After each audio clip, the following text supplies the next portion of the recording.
Hola, ¿cómo están todos? En esta oportunidad vamos a ver otro de los indicadores y en este caso vamos a ver el indicador RSI, que por sus siglas es conocido como el indicador de fuerza relativa. Es uno de los indicadores más utilizados, más efectivos, así que vamos a ver un poquito acerca de este indicador. Lo tenemos aquí en este ejemplo de la acción de Edenor en el año 2013-2014. Aquí abajo tenemos el indicador RSI. El indicador es precisamente el que se dibuja con esta línea naranja y es un indicador que se calcula de la siguiente manera. Aquí vemos en pantalla cuál es su fórmula de cálculo. Ven que al número 100 se le resta un cociente. En ese cociente va a estar incorporado un número RS. El RS es justamente la fuerza relativa que se va a calcular dividiendo la ganancia promedio sobre la pérdida promedio. Pero ¿en qué nos basamos para calcular ese promedio? Bueno, justamente en un número de ruedas que va a ser 14. En general el RSI se calcula con 14 ruedas. Obviamente que uno puede elegir cambiar el periodo, pero no es aconsejable, ya que el RSI, al tener un estándar que es de 14 ruedas, como les decía, va a ser mucho más provechoso que utilicemos ese número, debido a que la mayoría de los inversionistas van a utilizar este indicador con esos parámetros, y si nosotros los cambiamos no nos va a servir de nada la información, sino que justamente para poder acompañar al mercado nosotros tenemos que tener las herramientas que utilizan todos. Por su forma de cálculo, este indicador va a ir siempre del 0 al 100, se va a mover en esa franja de valores. Pero es muy difícil que este indicador llegue a los picos, al 100 o al 0, en los distintos activos que vamos a analizar. Por eso mismo nosotros tenemos que plantearnos una zona de sobrecompra y de sobreventa, y esa zona es la que yo tengo aquí marcada con esta línea azul. Fíjense, tenemos dos líneas azules. Por encima de esta línea azul superior, que es la del número 70, vamos a tener la zona de sobrecompra, es decir, cuando el activo que analizamos va a estar sobrecomprado, va a haber una excesiva demanda. Por el contrario, va a haber una excesiva oferta por debajo del número 30, fíjense en esta línea azul, por debajo de esta línea azul vamos a tener la zona de sobreventa. Y esto nos va a permitir obtener las señales de compra y de venta.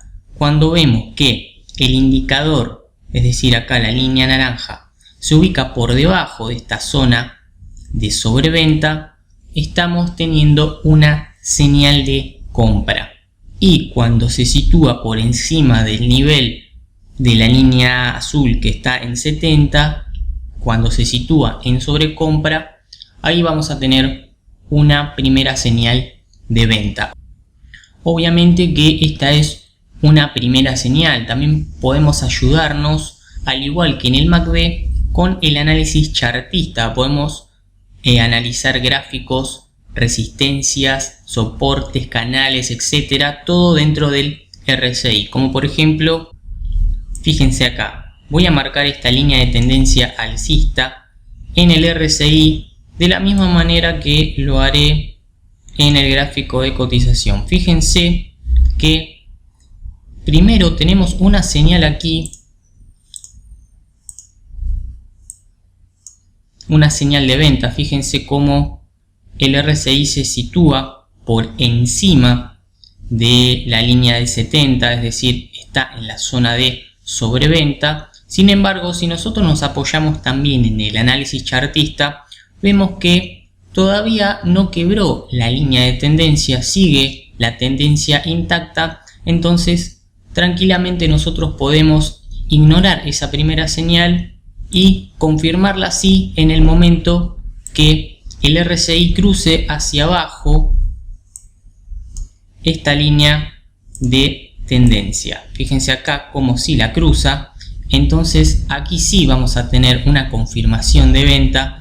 Y fíjense que en el gráfico tenemos que el precio está cayendo con fuerza y es una muy buena señal de venta. Si salimos en esta zona, vamos a haber optimizado muchísimo nuestra operación y nuestras ganancias.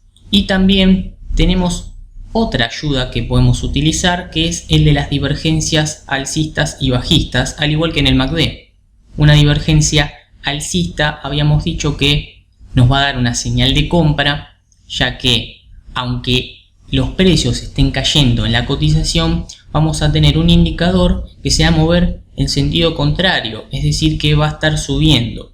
Por el contrario, cuando tenemos una divergencia bajista, vamos a tener una señal de venta, ya que la cotización de los precios van a estar subiendo y sin embargo el indicador va a ir en sentido opuesto, es decir, va a tener un sentido hacia abajo. Esto nos va a indicar justamente que esa suba de precios ya no va a tener la misma fuerza que tuvo en el comienzo y que posiblemente los precios empiecen a caer. Y vamos a ver un ejemplo justamente de una divergencia alcista. Fíjense acá en este periodo cómo tenemos una zona en donde se produce una baja en los precios y sin embargo para el mismo periodo el indicador RSI se mueve en sentido contrario, va a tener mínimos cada vez más altos y se va a mover en una tendencia alcista. Eso nos va a indicar justamente que esa baja en los precios esté perdiendo fuerza seguramente y que los precios están cambiando de tendencia. Y fíjense cómo esta divergencia alcista, este análisis nos va a permitir a nosotros anticiparnos al mercado. Fíjense luego lo que va a pasar después con los precios, se van a ir para arriba y si nosotros detectamos esa divergencia a tiempo pudimos entrar con anticipación y a precios muy bajos antes de que se produzca esta suba. Les digo, es un gran indicador, muy efectivo, lo utilizan la mayoría de los inversionistas. Yo se los recomiendo que lo utilicen porque realmente nos va a dar muchísimas señales positivas. El porcentaje de efectividad que tiene este indicador es muy pero muy alto y si encima lo acompañamos con el análisis chartista, no solo en la cotización sino también dentro de este indicador, y además lo complementamos con otros indicadores, porque tampoco está bueno escuchar solamente una campana, sino que, como les digo siempre, es bueno utilizar varios indicadores, complementarlo con un MACD, con medias móviles, con una DX, etcétera, con los indicadores que más se sientan a gusto. Pero si lo utilizan realmente van a tener muy pero muy buenos resultados. Bueno, espero que este video les haya servido y que puedan realizar muchas operaciones exitosas. Si tienen alguna duda o consulta pueden escribirme, hacer algún comentario en el video o escribirme a través de las redes sociales, a través de Facebook y Twitter. Allí van a encontrar seguramente mucha más información acerca de educación financiera e inversiones. Como siempre les agradezco mucho y hasta cualquier momento.